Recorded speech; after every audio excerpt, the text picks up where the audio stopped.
Good morning everyone, welcome back to the channel to our new blog. আজকে সোমবার, সকাল সকাল উঠে পুজো টুজো দেওয়া হয়ে গেছে। এই যে প্রিয়ারও ঘুম থেকে উঠে গেছে, উঠে গিয়ে আবার ঘুমোচ্ছে মায়ের কোলে। তো এখন আমি যাচ্ছি এই যে ঘট নিয়ে ধূপ নিয়ে মন্দিরে গিয়ে মন্দিরে, যেটা আমি প্রত্যেক সোমবার যাই পুজো দিতে, সেই পুজোটা দিয়ে আসবো। তারপরে আমাদের সারাদিনের যা কিছু হবে প্ল্যানিং তখন করা যাবে। তো এখন আর দেরি করবো না, এখন আমি যাচ্ছি মন্দির। এই এখানে পুজো হচ্ছে, আমার পুজো দেওয়াও হয়ে গেছে। আর প্রত্যেকবারের মতন এই যে জল নিয়ে নিয়েছি, ঠাকুরের জল। তো এখন যাব আমি বাড়ি। এই জাস্ট মন্দির থেকে আসলাম, এসে এই যে ব্রেকফাস্ট রেডি করছি। এখানটাতে আটা মাখছি, বানাবো আজকে লুচি, আর কালকে আছে ছোলার ডাল।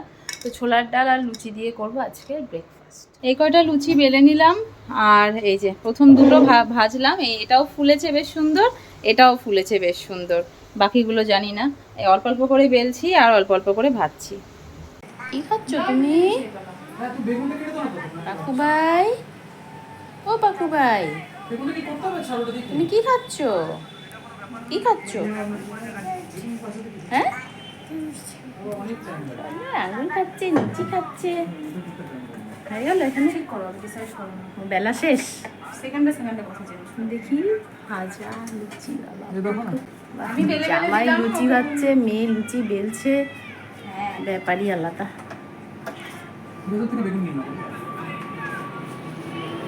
এইটা এখানে কাকু দিচ্ছে আর খাচ্ছে টুকটুক করে কাকুটা। লুচি ভাজা হয়ে গেছে, এখানে ছোলার ডাল আছে। আর এখন যেটা বানাবো সেটা হলো বেগুন ভাজা। বেগুন কেটে নিয়েছি, ফ্রাইং প্যান বসিয়ে দিয়েছি। আর বেগুনটা ভেজে নিলেই আমরা করে নেবো ব্রেকফাস্ট।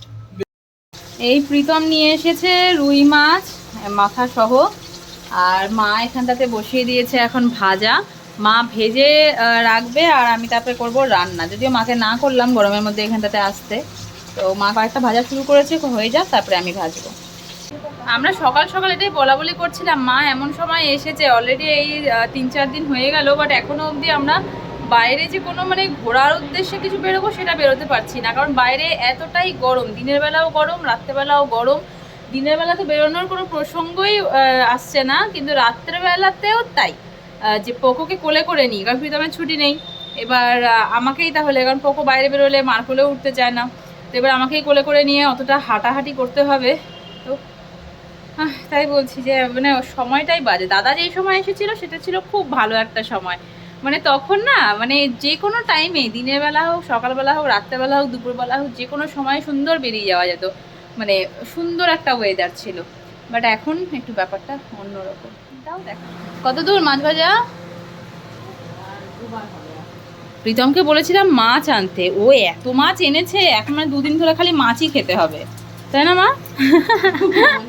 মাছ ভাজা হয়ে গেছে, মা এখন বলছে রান্না আজকে মাই করবে। তো মা মাছ রান্না করছে। আমি এখন এই যে প্রীতম মটরশুঁটি নিয়ে এসেছে, মটরশুঁটিগুলো এগুলো আগের দিনই ছোলা ছিল, আবার মটরশুঁটি নিয়ে এসেছে, তো এগুলো এখন ছুলে ছুলে রাখবো।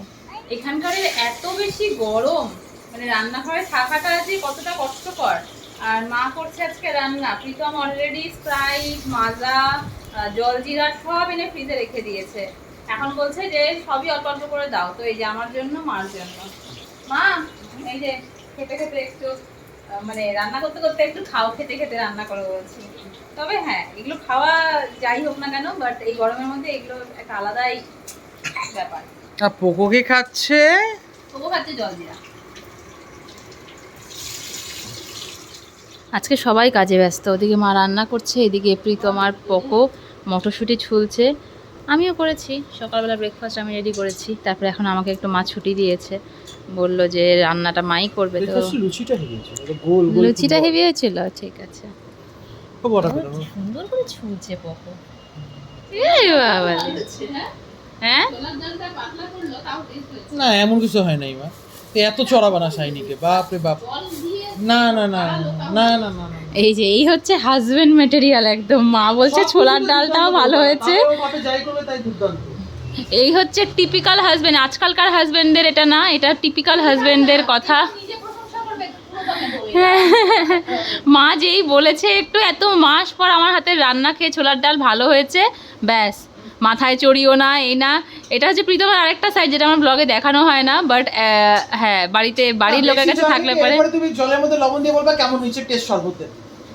ওটা তো হয় না না বলো বাবা ওরকম কি হয় যাই হোক, এটা হচ্ছে প্রীতমের আরেকটা রূপ। ফিনিশ কি বাবা? তাহলে ফিনিশ এই যে মার মাছের ঝোল হয়ে গেছে, আমি বসালাম এখন ভাত।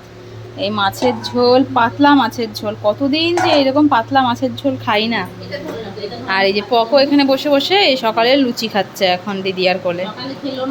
সকালে খেলো না, এখন খাচ্ছে। ভালো বাবা। আচ্ছা এখন সন্ধে 6টা। হ্যাঁ, আমরা এখন আজকের লাঞ্চের জন্য বসবো ভাত, মাছের ঝোল আর এই চিপস দিয়ে, কারণ আমাদের আজকে 12টার সময় জল শেষ হয়ে গেছিলো। এবার খাওয়া দাওয়া করে হাত ধোবো কোথায়, বাসন ধোবো কোথায়, এই করে করে খুচখাচ খাওয়া দাওয়া করেছি, কিন্তু লাঞ্চ আর করা হয়নি। কারো খিদেও ছিল না, দেরি করে যেহেতু ব্রেকফাস্ট করেছিলাম। তো এখন 6টার সময় আমরা এখন লাঞ্চ করি। বেরিয়েছে অফিসে সেই 8টার সময়, এখন 10:30 বাজতে চললো। এদিকে একজনের ঘুমের আর টাইম হচ্ছে না, সে নিচে বালিশ নিয়ে গড়াগড়ি খাচ্ছে।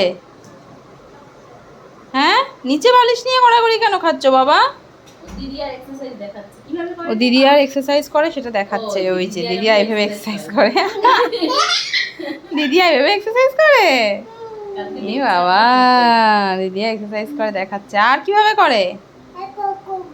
পকো তো করে, কিভাবে করে, আর কিভাবে করে এক্সারসাইজ? আর পারে না, হয়ে গেছে।